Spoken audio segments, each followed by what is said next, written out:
Persons with monkeypox symptoms urged to seek health care. Trade unions say 2% proposed increase in salaries insulting. Soldier expected in court on Monday. And in sport, Tobago Cricket Association 40 overs bowl off tomorrow. Good evening, I'm Patricia Nicholson Richards. This is the Tobago Updates News for Friday, 20th May 2022. The Ministry of Health has alerted citizens to the emerging public health threat of the monkeypox virus, which has been detected in several overseas territories. Here's more. The ministry noted that no suspected cases of the virus have been reported in Trinidad and Tobago at this time. Monkeypox was first discovered in 1958 when 2 outbreaks of a pox-like disease occurred in colonies of monkeys kept for research. It is most common in remote parts of Central and West Africa. According to the United Kingdom's National Health Service, monkeypox is a rare viral infection which is usually mild and most people recover in a few weeks. The main symptoms of monkeypox are fever, rash, and swollen lymph nodes. The virus is transmitted to humans through close contact with an infected person or animal, or with contaminated material such as bedding. It may also be transmitted from one person to another by close contact with lesions, body fluids, and respiratory droplets. There is no specific vaccine for monkeypox. However, a smallpox vaccine has been licensed to treat the virus, since the 2 viruses are quite similar. The Ministry of Health today advised that if you or anyone close to you have had a recent travel history from any country where cases have been detected and are displaying the symptoms described above, please visit your nearest healthcare provider. For a full list of these countries, you can visit the World Health Organization's website. The ministry further noted that it convened a meeting today to address reports of the detection of this monkeypox virus.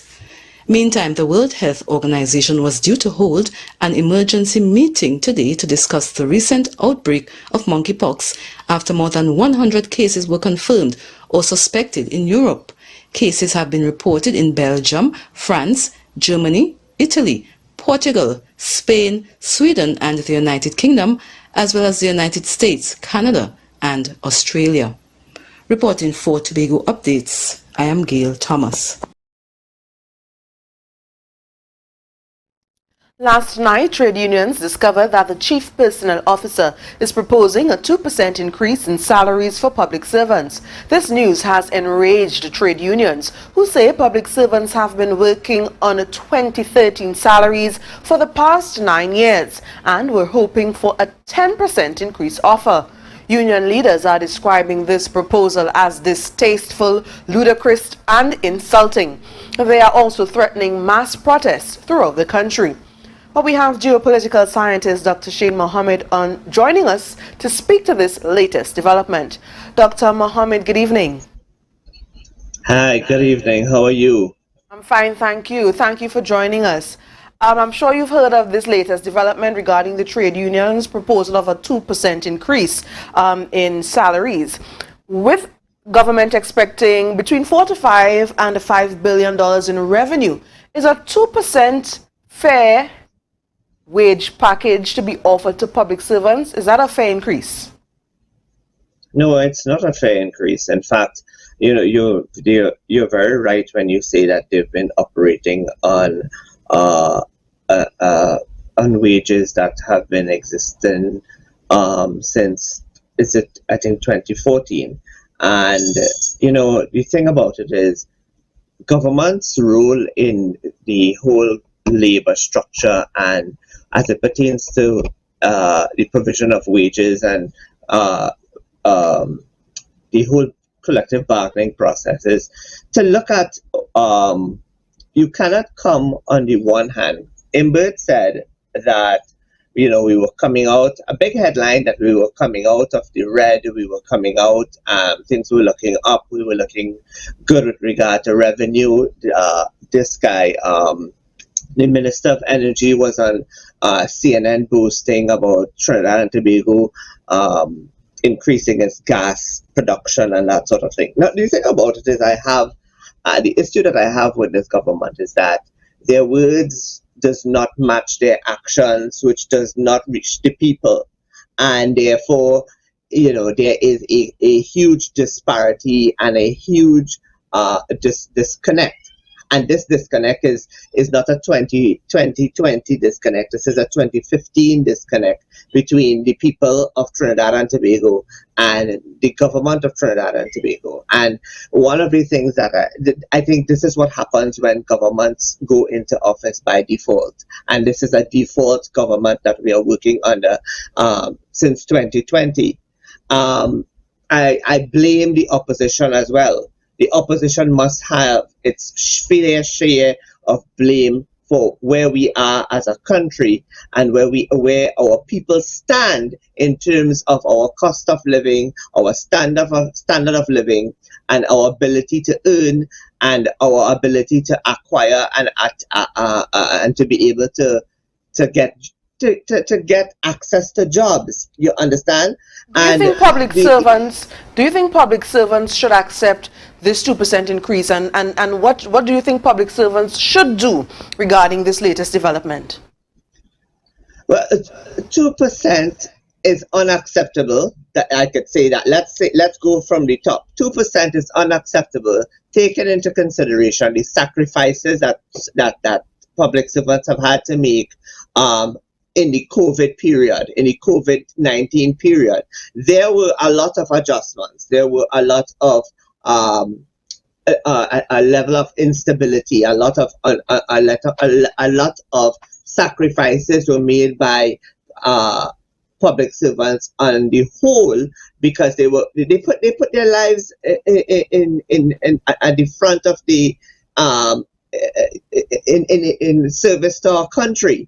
And therefore, a 2% increase is a slap in the face. I would have said, even if they had gotten 5, I would have said, okay, you meet them at the middle line. You cannot afford to meet them at a line that is unacceptable, that is vexatious. It is frivolous, it's vexatious. It is a slap in the face, because they have been doing the job and they have been performing their jobs diligently, and our country has been able to be, the business of our country never went on hold. It continued in a way that other countries were able to do business with us. We were able to get the vaccines. We were able to, ensure that the necessities of the state during the pandemic reached our shores. And how did it happen? It happened because public officers were doing their jobs. So the point is, the answer, I think, to really say to you, it is the chief personal officer is a former member of the military. He's a former big guy from the military. That's the first problem. And he ain't no tough cookie. He's going to be a tough cookie to deal with, right? And at the same time, though, I think they could go back to negotiations. I would encourage a soft approach first. I will encourage a soft approach of going back to the table, going back to negotiating, especially negotiating for the years 2020 and 2019. Even if we get to 5%, I would say 5% is fair enough for now. And then as the prosperity and profitability as envisioned by Imbert starts to show its face, if it shows its face, then you go back to renegotiate for the other 5%. Right. So quickly, what kind of industrial action should we expect, if any at all, from public servants regarding what's happening right now?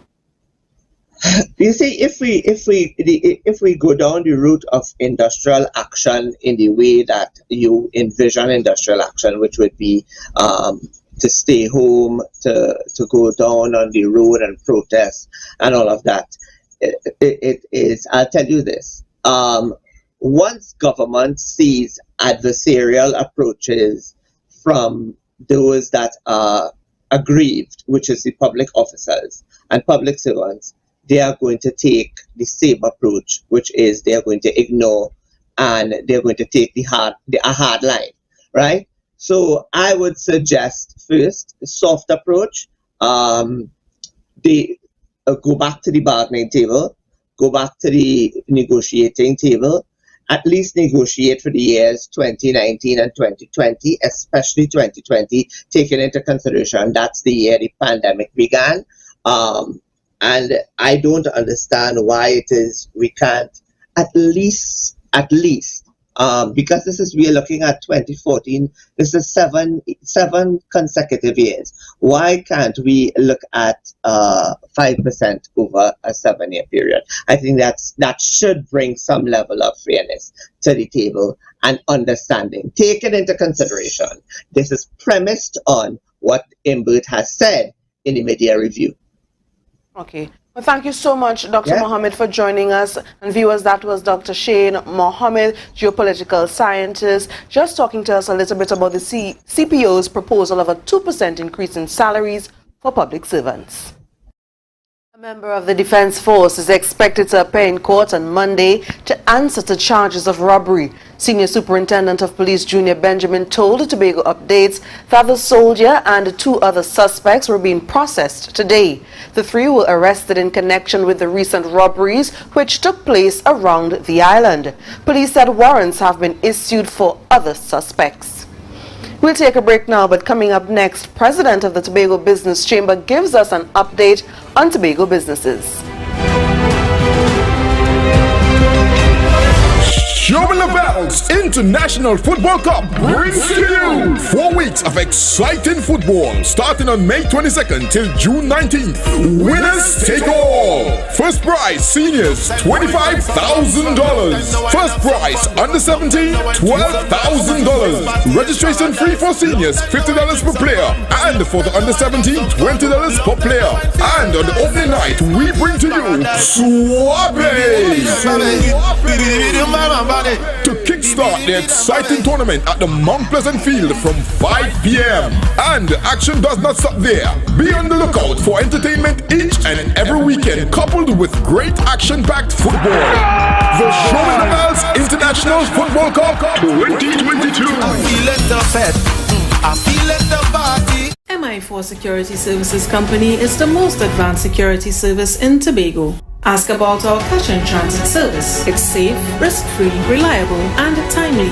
We provide safe banking delivery for all business types and sizes with highly trained staff, 24/7 monitoring, coordinated emergency response, and a well-maintained fleet of armored vehicles. Contact us at 660-7723 or visit our website at www.mi4securitytt.com to sign up today. Welcome back. It's been over a month since the government relaxed most of the COVID-19 restrictions. Schools have reopened fully, a large portion of the population is back out to work, and all businesses are open. But just how are these businesses coping with a constant rise in prices for goods and services? We have Chairman of the Tobago Business Chamber, Martin George, on the line to give us an insight. Good evening, Mr. George, and thank you for taking the time to chat with us. Can you tell us how businesses in Tobago are managing so far since the relaxing of most of the COVID-19 restrictions? Well, I think most businesses in Tobago have definitely benefited from the relaxation of the COVID-19 restrictions, and the Easter season, I think, was very good in relation to, many of the villas, the hotels, the guest houses. So persons definitely saw an increase and an uptick in business. The fact that people were able to go to restaurants without this vaccine card and without being able to show that, you had all your members in your family fully vaccinated, and then persons under 12 were able to go with you. So all of these things lent themselves to an increase in business. And we think that We want to encourage and urge business owners to continue to be responsible, still try as much as possible to implement the COVID restrictions in the sense of asking people to wash hands, and of course the social distancing if necessary, and of course the wearing of masks when not consuming food or drink at their establishments, because that is still a public health regulation. And we also encourage members of the public to similarly exercise that level of responsibility so that we can all get through this pandemic together. In light of complaints from some business people that they are unable to reach the Chief Secretary and his executive, what are your members saying regarding the operations of the new executive? What we would say is that, look, we understand that in a new administration, they would be getting their feet on the ground and they would be very busy. So I don't see that as an issue at this point, because I would think that I would still want to give the benefit of the doubt to the new administration to say that, look, they're trying to get themselves up to speed, and I'm sure there are many pressing issues otherwise in terms of the finances and the economy that they are trying to deal with. So if it is that they have not had a formal meeting with us as a business chamber or a business community, I'm not going to hold that against them at this point. I will say give them some time. If it is that we're talking about the same issue next year, this time, then of course I will say, well, no, seriously, they ought to do better than that. But at this point, I will not make any, negative comment in that regard whatsoever. So how do you rate the new executive with respect to policy in the interest of business development in Tobago? Rating the executive with respect to policy in the interest of business development in Tobago, we cannot yet make an assessment because they have not yet presented either a macroeconomic plan or a medium-term economic plan or even a microeconomic plan. So we are not sure where their headspace is as regards developing the Tobago economy. We have put forth, as a business chamber, several ideas and initiatives, chief among them being that they should lobby for, and we are calling upon the Chief Secretary directly in this regard, to lobby central government for the immediate repeal of the Foreign Investment Act. That act has prevented any direct foreign investment in Tobago since the year 2008, and it has continued up to this date. It is the most draconian piece of legislation. It serves absolutely no useful purpose. So we ask the Chief Secretary to please lobby central government for the removal of that act. We have also floated an idea which some people consider to be a novel and, I guess innovative idea. We have said Tobago should be made a VAT-free zone. If Tobago becomes a VAT-free zone, you would see a massive increase in the investment in Tobago. Trinidadians will be flocking to Tobago to retire. All the persons who have, their retirement plans will come to Tobago. All the people in North America, in Europe, in France, Scandinavia, Switzerland, all the Tobagonians or Trinbagonians who are looking to retire back in their home country, they will naturally gravitate towards Tobago, because Tobago would be the place where you have automatically a 12.5 reduction in your bill, 12.5% reduction in your bill, because you have no VAT to pay. That is going to be such a tremendous boost to the economy in Tobago, and it will benefit both Tobagonians and Trinidadians. It's not something just for Tobagonians. So that's another way, a simple way that we can see business development occurring in Tobago if these policies are implemented. Mr. George, finally, do you have any members that are affected by the increased cost of business people to store items at TADCO? And if so, what are their thoughts on the sharp increase? We are not sure that we have seen sufficient justification for this sharp increase, which we have seen reported in some quarters as 100% increase. And we think that definitely the managers at TADCO need to do better, particularly when you consider that most businesses are coming out of the struggles of the pandemic. They're now trying to catch themselves, and now they've been faced with the rise in fuel prices. You have rise in chicken prices, rise in egg prices, rise in food prices generally, rise in the prices of bread. So therefore, everything has been affected because transport is affected once gas prices rise. So therefore, for TADCO to now come and be adding to the misery of business persons, I think it's wholly unjustified, and certainly it's something that we are calling upon TADCO to immediately repeal and reverse and go back to the prices that they had before, and maybe by 1st January 2023, they can give, some kind of increase, and certainly not 100% increase, and they must give us proper notice, at least 6 months notice of it, so that business persons will be able to make that adjustment when it's necessary. Thank you so much, Mr. George. Well, bees are very important to the ecosystem, and they are being celebrated today as the world observes World Bee Day. Member of the Tobago Apiculture Society, Mayor Prasad Douglas, outlined the importance of bees when she appeared on the Tobago Update's morning program today. About 90% of the food that we eat is in some way reliant on bees for pollination. So everything from wheat to herbs to fruits and vegetables is pollinated by bees. They really provide an essential service to our agriculture sector. Right. Apart from the products of the hive themselves, honey, which we all love, beeswax, bee pollen, even venom, which is used in a lot of different beauty products, beeswax.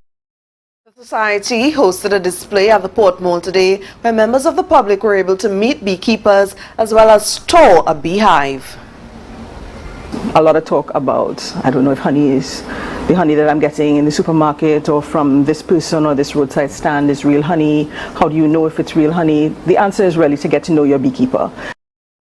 The demand for honey in Trinidad and Tobago is increasing, and there is a need for new beekeepers. President of the Apicultural Society, Kevin Smith, is encouraging persons desirous of rearing bees to contact the society. We'll give them the information on the do's and the don'ts.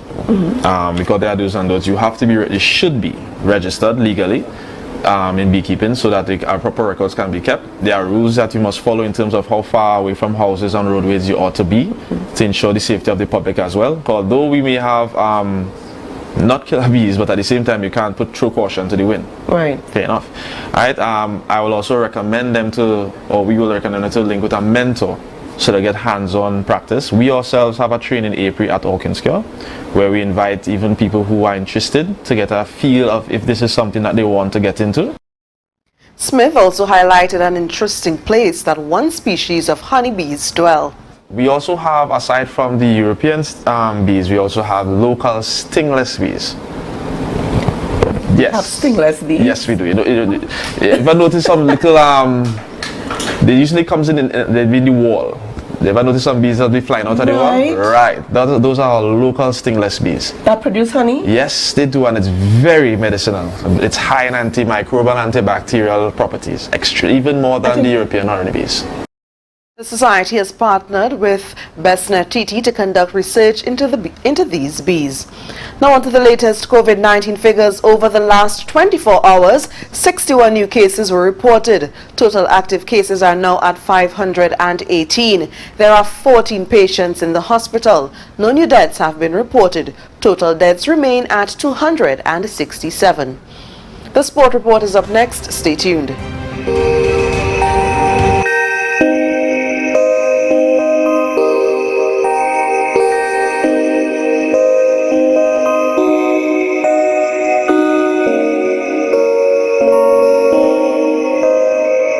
Tobago in May. Prices are sweet like mango at Thorns Place. Check us out on Instagram, Facebook, and WhatsApp. Call now 745-7306 for our May special, starting at 200 TT at Thorns Place. Prices are sweet like mango. Welcome back to sport. Defending champions Roxborough Strikers will commence their title defense with a tricky encounter against Police when the Tobago Cricket Association 40 overs tournament bowl off tomorrow. Details in this report. Defending champions Roxborough Strikers will commence their title defence with a tricky encounter against Police when the Tobago Cricket Association 40 overs tournament bowls off tomorrow.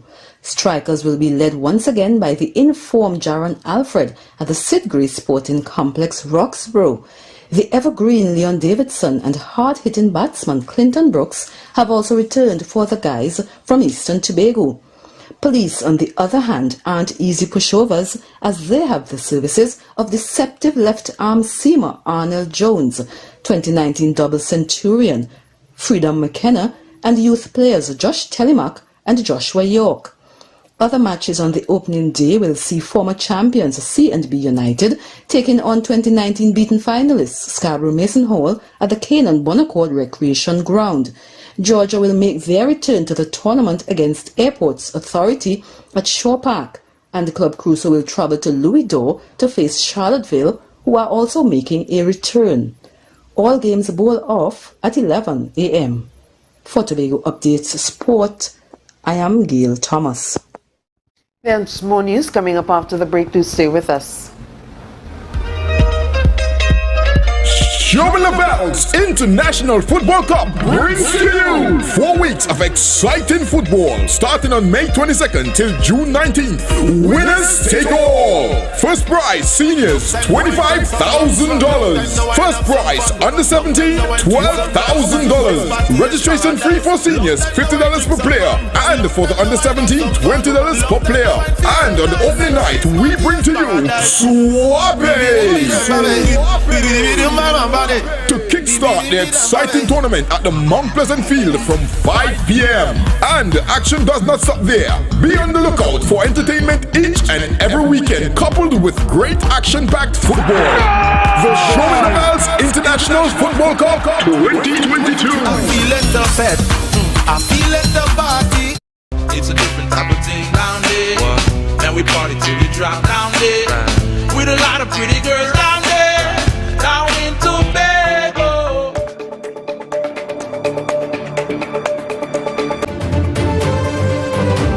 Trinidad and Tobago Cadet Force is celebrating its 112th year of existence and its 64th year in Tobago. This youth organization caters to students from 11 years old. Commanding Officer, 3rd Battalion of the Trinidad and Tobago Cadet Force, Major Cloyd Blackman, said since its inception, the force has had a major impact on the lives of young people. What we have been able to demonstrate over the years, we have been able to bring young people from that age of that tender age of 11 when they just enter secondary school to a state of where they are able to take their place in society as solid young men and women, contributors to society, with skills that they would have developed in the force, skills that employers need, as a matter of fact, things like discipline, time, discipline, commitment to the work, commitment to the job space. All of those things are developed in the young person from as early as 11 and 12 years old. Major Blackman went on to note that there are many success stories coming out of the force. There are so many people that would have passed through the ranks of the Trinidad and Tobago Cadet Force right here in Tobago that would have gone on to do really great things, even on the world stage. If I have to single out one at this point in time, the current AD card to the President, Her Excellency the President, is a former cadet at Bishop's High School. That's Major Damian Phillips. Wow. So I'm only singled out one. Like I said, if I start now, we really be here a long time. But even these gentlemen and ladies who have excelled continue to herald the skills that they would have learned in the cadet force as being responsible for where they are today. Let me call one other name as you see, I can start and continue. The current Minister of National Security, Fitzgerald Hines, is a former cadet. He said this style of training sets the cadet force apart from other organizations. We base our training is militarily based, and that is really the difference between us and the other organizations. We use the military base and the military standard to put forward our training. The training that we offer now is actually being seen in so much a different light as it was in the past. where we have different training units. We have specialist units for training, separate and apart from just that marching, what people don't know, the left, right. So we have training now in the areas of aviation. We have training in the areas of the maritime sector. We have a naval unit. We have training in the culinary arts. We have a messing unit. And of course, that showpiece that we have training in the areas of music. The force is currently on a recruitment drive. Students who want to join can do so at any of the 8 secondary schools in Tobago. While a 23-year-old fisherman of Mason Hall has been jailed for possession of firearm and ammunition, Trey Pear was sentenced when he appeared virtually before the Scarborough Magistrates Court on May 16th. Pear of Kokowati Trace pleaded guilty to the offences when he appeared before Magistrate Rajendra Rambachan. He was sentenced to 2 years for possession of firearm and 2 years for possession of ammunition. The sentences are to run concurrently. According to a police report, on February 23, 2022, officers of the Tobago Divisional Task Force were on a mobile patrol along Carrington Street in Scarborough when they received information of a man with a firearm. Upon locating the man, officers approached him and conducted a search of a bag that was in his possession. They discovered one wooden-handled revolver along with 5 rounds of .38 ammunition. Pear was charged with the offense on February 24th. He appeared in court on the same date to answer to the charges, was denied bail, and was remanded into custody until his sentencing hearing. And on that note, we've come to the end of our Tobago Updates newscast for this evening. I'm Patricia Nicholson Richards. Thank you so much for tuning in and have a great weekend.